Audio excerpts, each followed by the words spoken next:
Para saudara dan saudari yang Tuhan cintai, selamat pagi dan selamat bertemu lagi dalam Renungan Harian edisi hari Senin tanggal 7 September 2020. Mengawali hari yang baru ini, kita hendak mendengar dan merenungkan sabda Tuhan. Marilah sebelum kita mendengar dan merenungkan sabda Tuhan, kita berdoa. Dalam nama Bapa dan Putra dan Roh Kudus. Amin. Allah Bapa, sumber kedamaian, berkenanlah menunjukkan jalan. Tuntunlah kami dengan tangan-Mu. Berikanlah sabda-Mu sebagai pedoman, sebab kami berniat mencari kedamaian-Mu. Demi Yesus Putra-Mu, Tuhan dan pengantara kami, yang hidup dan berkuasa bersama Engkau dalam persekutuan Roh Kudus, hidup dan berkuasa Allah sepanjang segala masa. Amin. Para saudara dan saudari yang Tuhan cintai, sabda Tuhan yang hendak kita dengar dan kita renungkan bersama untuk mengawali hari yang baru ini diambil dari Injil Lukas pasal 6 ayat 1 sampai 11. Tuhan sertamu. Inilah Injil Tuhan kita Yesus Kristus menurut Santo Lukas. Pada satu hari Sabat, Yesus masuk ke rumah ibadat lalu mengajar. Di situ ada seorang yang mati tangan kanannya. Ahli-ahli Taurat dan orang-orang Farisi mengamat-amati Yesus kalau ia menyembuhkan orang pada hari Sabat, agar mereka mendapat alasan untuk menyalahkan Dia. Tetapi Yesus mengetahui pikiran mereka. Ia berkata kepada orang yang mati tangan kanannya, "Bangunlah dan berdirilah di tengah." Maka bangunlah orang itu dan berdiri di tengah. Lalu Yesus berkata kepada mereka, "Aku bertanya kepada kalian, manakah yang diperbolehkan pada hari Sabat? Berbuat baik atau berbuat jahat? Menyelamatkan orang atau membinasakannya?" Sesudah itu ia memandang keliling kepada mereka semua, lalu berkata kepada orang sakit itu, "Ulurkanlah tanganmu." Orang itu mengulurkan tangannya dan sembuhlah ia. Maka meluaplah amarah ahli-ahli Taurat dan orang Farisi. Lalu mereka berunding apakah yang akan mereka lakukan terhadap Yesus. Demikianlah Injil Tuhan. Para saudara dan saudari yang Tuhan cintai, manakah yang diperbolehkan pada hari Sabat? Berbuat baik atau berbuat jahat? Menyelamatkan nyawa atau membinasakannya? Nada pertanyaan Yesus menyiratkan bahwa tidak selalu perbuatan baik dapat dihargai oleh semua orang. Ada banyak alasan mengapa orang kurang menghargai tindakan baik. Di antaranya adalah ketakutan akan menjadi ancaman dan saingan, rasa cemburu karena popularitas terancam, otoritas dan kesombongan diri.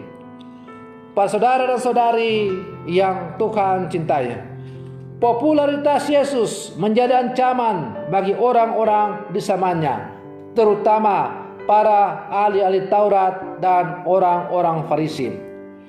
Popularitas Yesus menjadi ancaman bagi orang sesamanya yang belum terbuka akan warta kerajaan Allah dalam diri Yesus. Meski berhadapan dengan pelbagai ancaman, Yesus tetap melakukan penyembuhan pada hari Sabat, sebuah tindakan yang dianggap pelanggaran berat terhadap hari kudus. Persoalannya bukanlah sekedar hari Sabat, melainkan perihal ketertutupan dan kekerasan hati berkenan dengan karya Yesus berhadapan dengan otoritas kekuasaan dari orang-orang Farisi. Bagi Yesus, perbuatan baik dan menyelamatkan manusia lebih utama dari sekedar ritus dan hukum belaka. Para saudara dan saudari yang Tuhan cintai, bukan rahasia lagi bahwa semenjak Israel pulang dari masa pembuangan, penghukuman Tuhan dahulu ke negeri asing jadi budak, Israel mulai membangun kembali kehidupan mereka sebagai bangsa pilihan Tuhan. Ada kekuatan yang terbentuk sejak masa itu. Takut Tuhan marah lagi dan menghukum lagi. Makanya kita harus patuhi hukumannya mulai sekarang sampai sedetail mungkin.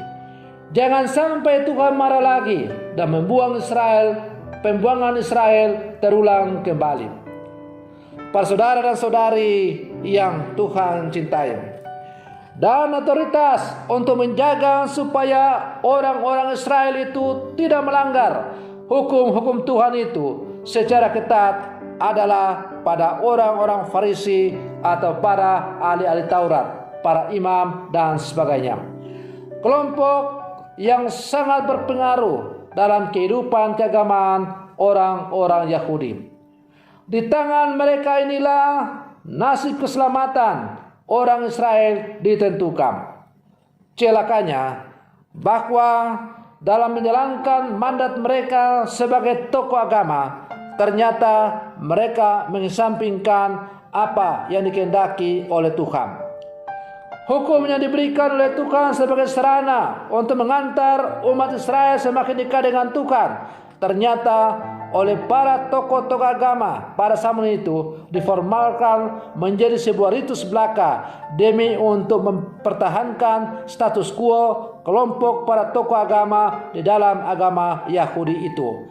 Bahkan lebih eres lagi diarahkan untuk kepentingan ekonomi kehidupan daripada para tokoh agama itu.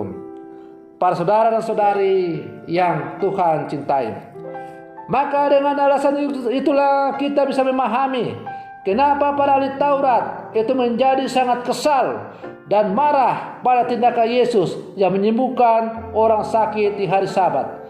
Sudah diberi kesempatan untuk mengajar di sinagoga, padahal tidak semua orang pada waktu bisa mengajar di sinagoga. Tapi kok malah begini? Atau dalam pembacaan Alkitab kita hari ini, mereka sudah tahu tentang tindakan dan ajaran Yesus yang berbeda itu. Dan sekarang mereka undang Yesus untuk bisa membuktikan sendiri bahwa ini orang benar-benar kacau. Jebakan terencana pun dibuat karena mereka sudah membenci lebih dahulu kepada Yesus. Dan jebakan itu berhasil. Mereka menjebak Yesus untuk menyembuhkan orang sakit pada hari Sabat. Para saudara dan saudari yang Tuhan cintai, namun pertanyaan Yesus yang saya katakan pada awal renungan ini, manakah yang lebih penting, berbuat baik pada hari Sabat atau berbuat jahat, menyelamatkan orang atau membinasakannya? Bagi Yesus, keselamatan umat manusia jauh lebih utama daripada segala hukum. Karena keselamatan manusia itu didasarkan pada hukum tertinggi, ialah kasih itu. Dan Yesus datang ke dalam dunia untuk mewartakan Allah yang adalah kasih itu. Kasih Allah melampaui segala-galanya. Kasih Allah melampaui ritus-ritus formal daripada manusia. Kasih Allah melampaui peraturan-peraturan yang dibuat oleh manusia, bukan untuk mengantar manusia kepada Allah, tetapi semakin membuat manusia tertekan dan menjadi terbebani dalam kehidupan ini. Dan karena itu Yesus membebaskan manusia dari berbagai macam belenggu-belenggu itu. Salah satunya adalah belenggu kesakitan yang diderita oleh orang dalam bacaan Injil tadi, di mana ia mengalami kelumpuhan pada sebelah tangannya. Maka bagi Yesus keselamatan itu berada di atas segala hukum. Para saudara dan saudari yang Tuhan cintai, kalau kita berkaca dan melihat situasi hidup kita sekarang ini, maka gambaran situasi seperti yang dialami oleh Yesus kala itu pun seringkali kita masih alami di zaman sekarang ini. Pasti ada saja orang-orang yang benci sama kita. Pasti tidak pernah absen orang yang menghujat kita. Kalau kita mengerjakan sesuatu yang baik, pasti muncul saja orang-orang yang menyusun rencana jahat dalam hidup kita. Sebaik apapun kita, sehebat apapun kita, pasti ada saja orang-orang yang ingin menjelekan kita. Kuncinya adalah kita tetap teguh dan yakin bahwa apa yang kita lakukan adalah sesuai dengan kehendak Allah.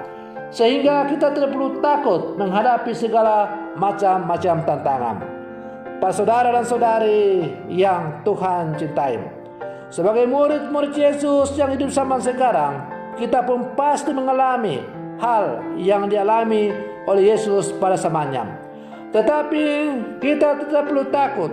Bagi kita patokannya adalah apakah yang kita lakukan itu sesuai dengan kehendak Allah. Apakah yang kita lakukan itu adalah sungguh-sungguh untuk kemuliaan Tuhan dan demi untuk keselamatan sesama kita. Maka kalau yang kita lakukan itu adalah sungguh-sungguh sesuai kehendak Tuhan dan demi keselamatan umat manusia sesama kita yang kita alami, dan bukan untuk mencari popularitas supaya disanjung-sanjung, maka jangan takut. Jangan pernah mundur, maju terus, karena Tuhan selalu berjalan bersama dengan kita. Semoga demikian. Selamat pagi. Tuhan Yesus memberkati.